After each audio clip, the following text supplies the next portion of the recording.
Hello friends, welcome to this channel stock market info. तो चलिए friends, ये video start करते हैं। इस वीडियो में डिस्कस करेंगे कुछ शेयर्स, कुछ न्यूज़। ठीक है, तो चलिए वीडियो को स्टार्ट करते हैं। सबसे पहले फ्रेंड्स न्यूज़ है डिक्सन टेक्नोलॉजीज़ को लेकर। शेयर इंक्रीज़ कर गया क्योंकि उन्होंने जॉइंट वेंचर किया एक ताइवान की कंपनी के साथ to manufacture optical telecom products. तो बहुत ही अच्छी न्यूज़ है आने वाले टाइम के लिए। डिक्सन टेक्नोलॉजी का आने वाले टाइम में रेवेन्यू बढ़ेगा, प्रॉफिट्स बढ़ेंगे, इनकी बैलेंस शीट, इनकी इनकम स्टेटमेंट आप देखोगे अच्छी हो जाएगी। तो फ्रेंड्स आपका एक जैसे कि कईयों को डाउट होता है कि ये न्यूज़ तो बहुत अच्छी है तो शेयर ना आप तेज़ी से भागना चाहिए रोज़ ही, तो ऐसा नहीं होता है फ्रेंड्स। अगर आप कोई अच्छी न्यूज़ देखते हो किसी कंपनी को लेकर और उसी दिन जब रिएक्शन आता है ना, वो एक ट्रेडिंग सेंटिमेंट होता है। ठीक है, न्यूज़ अच्छी है तो शेयर भाग गया। लेकिन अगर आप ये देखोगे, सोचोगे कि अब रोज़ ही डेली शेयर भागना चाहिए, तो ऐसा नहीं होता। अब ये देखोगे कि आने वाले टाइम में कंपनी ज़्यादा ग्रो करेगी, इनके फंडामेंटल्स और ज़्यादा अच्छे हो जाएंगे, इंटैक्ट हो जाएंगे। आप ये भी सोच सकते हो कि कंपनी को और भी ऐसे ऑर्डर्स मिल सकते हैं और ग्रो कर सकती है। तो ये बेसिक लॉजिक होता है कि अगर कोई भी अच्छी न्यूज़ आती है और ये एक्सपेक्ट करना कंपनी रोज़ भागे, तो ऐसा कभी नहीं होता। कंपनी धीरे धीरे धीरे अपने आप ग्रो करेगी। इन ऐसे ऑर्डर्स जब मिलते जाएंगे, कंपनी के फंडामेंटल्स और ज़्यादा स्ट्रॉन्ग होते जाएंगे।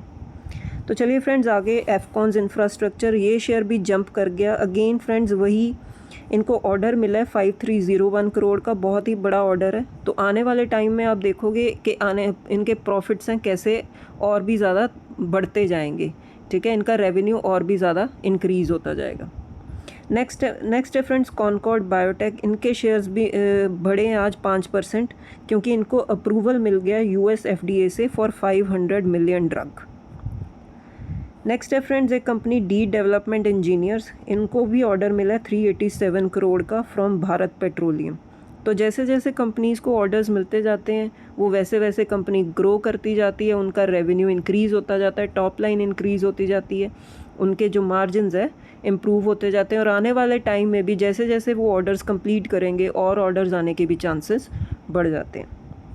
नेक्स्ट है फ्रेंड्स चाइना को कोई डेटा आया, जैसे हम देख सकते हैं चाइना का जो मई का प्रोड्यूसर प्राइस का डेटा आया है, ठीक है, वो है 3.9% ईयर ऑन ईयर बेसिस। इनका कंज्यूमर प्राइस का जो डेटा है वो 1.2% है, लेकिन जो एस्टिमेट था 1.3%, तो इन लाइन डेटा ही आया है। और अगर इनका इन्फ्लेशन का डेटा देखें तो सीपीआई का 1.1% है, जबकि एक्सपेक्टेशन थी 1.2%, फोरकास्ट था 1.2%। तो इन लाइन डेटा ही आया है, ठीक है चाइना का। नेक्स्ट है फ्रेंड्स जियो और ब्लैक रॉक का, जो आप देख सकते हो कि पार्टनरशिप है। अब ये ईटीएफ लॉन्च कर रहे हैं, ठीक है। इनका जो फंड है, बेस है, वो ऑलरेडी $2 बिलियन तक ग्रो हो चुका है। तो ये अब ईटीएफ्स लॉन्च कर रहे हैं अगस्त में। इनका एम ये है कि रिटेल ईटीएफ को बूस्ट करना चाहते हैं, उसमें पार्टिसिपेशन इंक्रीज़ करना चाहते हैं। ये गिफ्ट सिटी में भी अपने कुछ प्रोडक्ट्स को लॉन्च करेंगे, ठीक है। तो आने वाले टाइम में आप जो जियो फाइनेंशियल सर्विसेज है, कंपनी है जो लिस्टेड है मार्केट में, उसको ट्रैक कर सकते हो, उसकी परफॉर्मेंस को ट्रैक कर सकते हो, ठीक है, और अपना इन्वेस्टमेंट डिसीजन ले सकते हो। नेक्स्ट है फ्रेंड्स BYD ने लॉन्च करनी है एक अपनी hybrid SUV car with driving range of more than 1200 kilometre, ठीक है। तो आप इस न्यूज़ को भी ट्रैक कर सकते हो आने वाले टाइम में कि क्या क्या इंसिडेंट्स हैपनिंग्स होंगी। नेक्स्ट है फ्रेंड्स अपार इंडस्ट्रीज़। ये एक पावर ट्रांसमिशन की कंपनी है फ्रेंड्स, और इन्होंने ये कहा है कि आने वाले टाइम में 4 साल में अपने ये प्रॉफिट्स को डबल करेंगे, ठीक है। तो इस कंपनी को भी आप अपनी वॉच लिस्ट में रख सकते हो। एक अच्छी डिसेंट कंपनी है, अगर आप चाहो तो इसके फंडामेंटल्स को भी स्टडी कर सकते हो और देख सकते हो इन्वेस्टमेंट के लिए। नेक्स्ट है फ्रेंड्स अब इंडिगो। अब एयरलाइन सेक्टर जैसे कि अब प्रेशर में है, क्राइसिस को फेस कर रहा है just because of crude oil. तो इंडिगो अब ये देख रहे हैं कि वो नए रूट्स को फॉलो करें, ठीक है, सो दैट उनकी जो फ़्लाइट्स हैं वो चलती रहें ताकि ऑपरेशनल कॉस्ट जो है कवर होती जाए। तो इसके लिए वो नए नए रूट्स देख रहे हैं। ऑफ कोर्स उसके लिए इनको कुछ ना कुछ, आप बोल सकते हो ना, रेगुलेटरी अप्रूवल्स भी लेने पड़ते हैं, क्रू की ट्रेनिंग भी चाहिए, नेविगेशन प्रोसीजर्स को फॉलो करना है। तो आने वाले टाइम में हम देखेंगे कि कैसे इंडिगो अब नए नए रूट्स को फॉलो करता है, क्योंकि अब ये जो क्राइसिस हो रहा है हम देख ही रहे हैं कि फ़्लाइट्स सस्पेंड हो रही हैं या लॉन्ग रूट्स लेने पड़ते हैं, ठीक है। तो एयरलाइन सेक्टर ऑलरेडी अपना जो इस साल का टारगेट है, ऑपरेटिंग प्रॉफिट का टारगेट है, वो वैसे ही कम कर चुका है, ग्लोबल एयरलाइंस। तो देखना पड़ेगा कि इंडिगो अब कैसे ये चीज़ कवर करता है। नेक्स्ट है फ्रेंड्स, कैबिनेट ने क्लियर किया है 2500 करोड़ का जो हाउसिंग प्रोजेक्ट है इन अमरावती, ठीक है। तो इस न्यूज़ का आप ऐसे देख सकते हो कि जैसे ये बड़े बड़े प्रोजेक्ट्स को जो अप्रूवल मिलता है, ठीक है, तो आने वाले टाइम में बहुत सारी कंपनीज़ हैं जो ग्रो कर सकती हैं, उनको बहुत बड़े ऑर्डर्स मिल सकते हैं, बिज़नेस क्रिएट हो सकता है, क्योंकि उसमें बहुत सारे जैसे रेजिडेंशियल प्रोजेक्ट्स होंगे, बैंक्स होंगे, ATMs होंगे। तो ये बड़े बड़े जो कंपनीज़ हैं, बिजनेसेस हैं, इनको ऑर्डर्स मिलने के चांसेस इंक्रीज़ हो जाते हैं। तो मैंने फॉर एग्जांपल जैसे एक कंपनी का एग्जांपल देती हूँ आपको, L&T। आप L&T को जाकर पढ़ सकते हो, क्योंकि L&T ऑलमोस्ट एवरी सेगमेंट में काम करती है। तो आने वाले टाइम में आप एज्यूम कर सकते हो कि उनको भी इस जो प्रोजेक्ट है, इस प्रोजेक्ट के चलते कोई ना कोई ऑर्डर मिल सकता है। तो आप L&T को फोकस में रख सकते हो। नेक्स्ट है फ्रेंड्स, सेंटर ने एक टास्क फोर्स फॉर्म किया है। अब करना क्या है फ्रेंड्स, जैसे कि ये क्राइसिस चल रहा है, तो क्रूड ऑयल का वैसे तो हर कंट्री रिज़र्व रखती है। जैसे फॉर एग्जांपल हमारी कंट्री है, वो 60 to 70 डेज़ का रिज़र्व रखती है क्रूड ऑयल का अपने पास, ठीक है।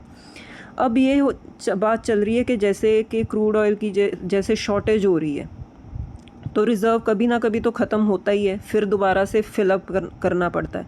अब सेंटर ने एक टास्क फोर्स बनाई है to expand oil, gas and LPG reserves, ताकि हम रिज़र्व्स को बढ़ाना चाहिए हमें। तो ये मतलब एक लेसन मिल रहा है हमें कि रिज़र्व्स अगर ज़्यादा बढ़ा देंगे तो हो सकता है आने वाले टाइम पे ये जो क्राइसिस चल रहा है, तो फ्रेंड्स वॉर तो कभी रुकती नहीं है। अगर ये वॉर ख़त्म होगी, आने वाले टाइम में कभी और वॉर कोई हो जाएगी, तो क्राइसिस दोबारा से भी आ सकता है।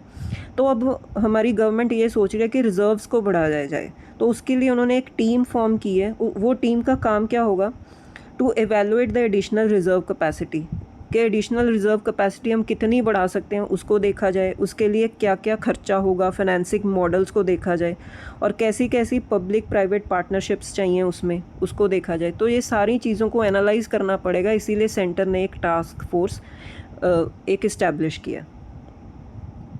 नेक्स्ट है फ्रेंड्स, क्रिस्टल इंटीग्रेटेड सर्विसेज, इनको एक ऑर्डर मिला 24 करोड़ का, तो इसको भी आप नोट करके चल सकते हो। एंड येस फ्रेंड्स, कल ना US कंज्यूमर का प्राइस इंडेक्स का एक डेटा आया था, इन्फ्लेशन का डेटा जिसको आप बोलते हो। तो प्रीवियस तो जो डेटा था अमेरिका का 3.8% था, लेकिन फोरकास्ट था इस बार के 4.2% का जो इन्फ्लेशन है वो आ सकता है, और आया भी उतना ही। एक्चुअल आप देख सकते हो 4.2%। तो डेटा तो आप अगर देखा जाए तो ठीक है, जितना एक्सपेक्ट किया था उतना ही आया। लेकिन फ्रेंड्स इस डेटा में भी ना एक नेगेटिव चीज़ ये है कि इन्फ्लेशन बढ़ रहा है, ठीक है। ये इंडिकेशन दे रहा है कि जो पहले 3.8 था अब 4.2 इन्फ्लेशन हो गया। तो और इन्फ्लेशन कैसे हुआ है, एनर्जी क्राइसिस। ये जो बढ़ते पेट्रोल डीजल के प्राइसेस हैं उसका इम्पैक्ट ग्लोबल लेवल पर आ रहा है, ठीक है, और US इकोनॉमी पर भी आएगा ही ऑफ कोर्स, क्योंकि हमारी भी तो इन्फ्लेशन बढ़ी है, ऐसे ही हर कंट्री की इन्फ्लेशन बढ़ेगी। तो US का भी जो इन्फ्लेशन है वो बढ़ गया 4.2%। अब इस चीज़ का फ्रेंड्स ग्लोबल इम्पैक्ट ये हो सकता है कि जो रेट हाइक के चांसेस है ना वो बढ़ जाते हैं आने वाले टाइम में, ठीक है, क्योंकि इनका जो फार्म पेरोल का डेटा है, जो मैंने पहले भी वीडियो बनाई थी कि लोगों की नौकरियां अच्छी लग रही हैं, कोई भी दिक्कत नहीं है, जो फंड फ्लो है वो ठीक है इकोनॉमी का। तो जो इन्फ्लेशन अब बढ़ रहा है उसकी वजह से जो उनकी गवर्नमेंट है, जो उनका फेडरल रिज़र्व है, अब वो आने वाले टाइम में ये देखेगा कि इन्फ्लेशन को कंट्रोल करने के लिए रेट हाइक किया जाए। रेट कट के चांसेस तो ज़ीरो हैं, रेट हाइक किया जाए। रेट हाइक होने से क्या होता है, लिक्विडिटी स्क्वीज़ हो जाती है, ठीक है ना। तो जो फंड्स एक्सपेक्टेड होते हैं कि वो ग्लोबली इन्वेस्ट होंगे इंडियन इकोनॉमी में या किसी और भी जगह इन्वेस्ट होंगे, वो लिक्विडिटी अब क्या हो जाएगी, कम हो जाएगी, ठीक है। रेट हाइक होने से क्या होता है, लिक्विडिटी टाइट हो जाती है। लिक्विडिटी टाइट होना किसी भी एंगल से स्टॉक मार्केट के लिए अच्छी बात नहीं होती, ठीक है। तो ये डेटा जो है एक नेगेटिविटी रिफ्लेक्ट कर रहा है कि आने वाले टाइम में रेट हाइक हो सकता है, बट ये डेटा ड्रिवन होता है सारा। आने वाले टाइम में देखेंगे कि इन्फ्लेशन अगर और बढ़ा तो फेडरल रिज़र्व जो है वो डेफिनेटली रेट हाइक का डिसीजन लेगा, ठीक है। तो ये देखना पड़ेगा कि अब नेक्स्ट डेटा जो है इनका इन्फ्लेशन का वो कैसा होता है। नेक्स्ट है फ्रेंड्स नुवामा। नुवामा जो लिस्टेड कंपनी है उनको सेबी से अप्रूवल मिल गया to start the mutual fund business, तो ये ग्रो कर रहे हैं म्यूचुअल फंड बिजनेस। तो एक्चुअली में फ्रेंड्स नुवामा करती क्या है, ये वेल्थ मैनेजमेंट कंपनी है। ये किस में डील करती है, in trading in equity securities, ठीक है, और इन्वेस्टमेंट एडवाइजरी सर्विसेज में भी ये काम करती है। तो अब ये म्यूचुअल फंड में भी आना चाहते हैं, तो इनको सेबी की तरफ से रेगुलेटरी अप्रूवल मिल चुका है। नेक्स्ट है फ्रेंड्स एस्ट्रा माइक्रो, ये एक कंपनी है। अब ये डीमर्जर कर रही है, अपनी जो कुछ कंपनीज़ हैं उनको अलग कर रहे हैं, जैसे कि space, meteorology and hydrology. In businesses को अब ये डीमर्ज कर रहे हैं। तो आने वाले टाइम में देखना होगा कि क्या जो शेयर स्वैपिंग रेशो होती है, कैसे शेयर्स डिस्ट्रीब्यूट होते हैं, ठीक है। तो आप इस कंपनी को भी फोकस में रख के चल सकते हो। जी एंटरटेनमेंट को फ्रेंड्स बोर्ड ने अप्रूवल दे दिया फॉर 2300 करोड़ का कैपिटल रेज, तो आप इस कंपनी को भी नोट करके चल सकते हो। नेक्स्ट है फ्रेंड DIS-FIS का बाइंग सेलिंग का data. DIS as usual buying ही कर रहे हैं, 3000 करोड़ तक की बाइंग की है उन्होंने, और FIS बेशक सेलिंग कम की है लेकिन फिर भी हुई है 2000 करोड़ तक की। नेक्स्ट है फ्रेंड्स लेंसकार्ट में पहले भी एक ब्लॉक डील हुई थी और अब दोबारा से एक ब्लॉक डील हो रही है। कोई एंटिटी है वो अपना एक स्टेक सेल कर रही है 2.3% तक, तो आप लेंसकार्ट को भी फोकस में रख के चल सकते हो। नेक्स्ट है फ्रेंड्स आपकी इन्फॉर्मेशन के लिए जस्ट एक न्यूज़ थी कि RBI ने कैंसिल कर दिए certificate of registration of 135 NBFCs, ठीक है फ्रेंड्स, तो आप इसको भी नोट डाउन करके चल सकते हो। नेक्स्ट है फ्रेंड्स गवर्नमेंट ने एंटी डंपिंग ड्यूटी लगा दिया on aluminium foil imported from China and 3 other Nations, ठीक है। तो अगर गवर्नमेंट ने एंटी डंपिंग ड्यूटी लगाई है तो इसका जो होता है कि हम अपने जो डोमेस्टिक कंपनीज़ हैं उनको प्रोटेक्ट कर रहे हैं। तो इसके लिए आप जो एल्युमिनियम वाली कंपनीज़ हैं जैसे हिंडाल्को, नाल्को, वेदांता, इनको आप फोकस में रख के चल सकते हो। तो बेसिकली यही ये कंपनीज़ हैं जो मेटल्स में डील करती हैं। नेक्स्ट है फ्रेंड्स रोल्स रॉयस, आपने सुना ही होगा इस कंपनी के बारे में। अब वो इंडिया में बहुत बड़ी इन्वेस्टमेंट लेकर आना चाहते हैं $1 बिलियन की, और वो किस सेगमेंट में लेकर आना चाहते हैं, डिफेंस इंजन्स, पावर सिस्टम्स, ठीक है। तो ये 2 सेगमेंट्स में वो इंटरेस्टेड है, अपनी इन्वेस्टमेंट लेकर आना चाहते हैं।